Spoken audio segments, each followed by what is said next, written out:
Very good afternoon seventh class. कल असी बच्चों पार्ट 1 कविता नई रिसा मेरे देश दियां कविता दी व्याख्या नूं पढ़िया अते समझिया सी। बच्चों अज असी पार्ट 1 कविता नई रिसा मेरे देश दियां काव्य सत्रा ते आधारित प्रश्न उत्तर करांगे। तुसी सारे बच्चे इस वीडियो नूं ध्यान नाल देखो। पहला पैरा है बच्चों, सोने मौसम सुहावनियां मेरे देश दियां। इस कविता दे कवि दा नाम लिखो। इस कविता दे कवि दा की नाम है बच्चों? गुरदयाल रोशन। की नाम है बच्चों? गुरदयाल रोशन। देश दियां रुत्तां किहो जिहियां हुंदियां हन?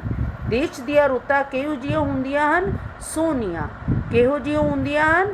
सोहणियां। मेरे देश दी कोई की नहीं कर सकदा? मेरे देश दी कोई की नहीं कर सकदा? रीस नहीं कर सकदा, रीसा नहीं कर सकदा। अर्थात इस वर्गा कोई दूजा देश नहीं है। इस विच कल कल करदे की वहंदे हन?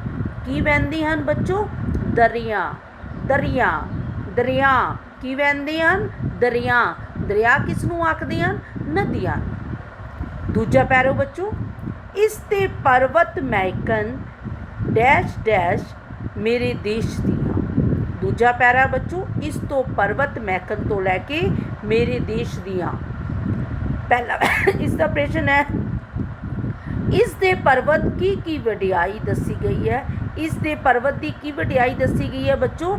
पर्वत प्यार दी महक वंडदे हन। पर्वत प्यार दी महक वंडदे हन। इस दे खेतां नूं कौन शिंगारदा है? इस दे खेतां नूं कौन शिंगारदा है?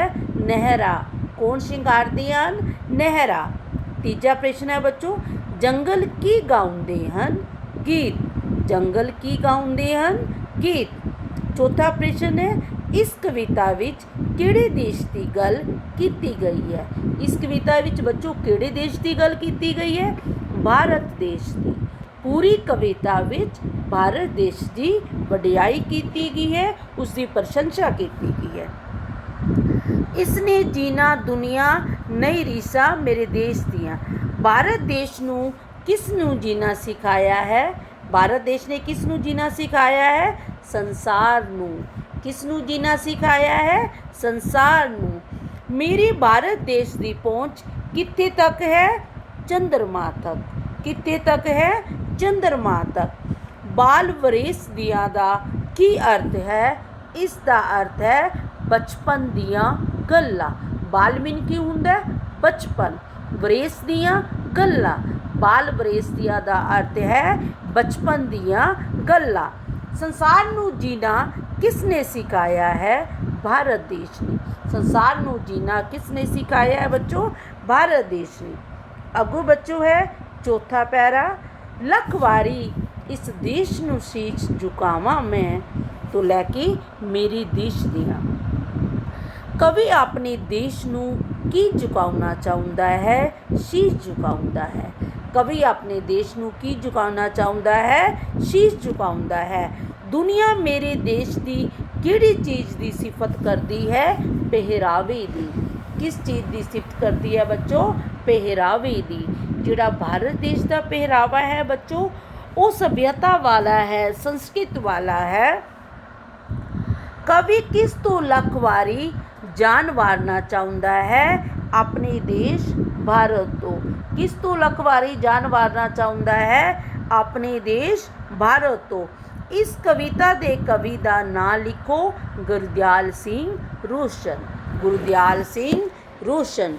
इसी बच्चों पार्ट 1 नई रीसा मेरे देश दिया कविता दे काव्य सत्रा ते उधारित प्रश्न उत्तर।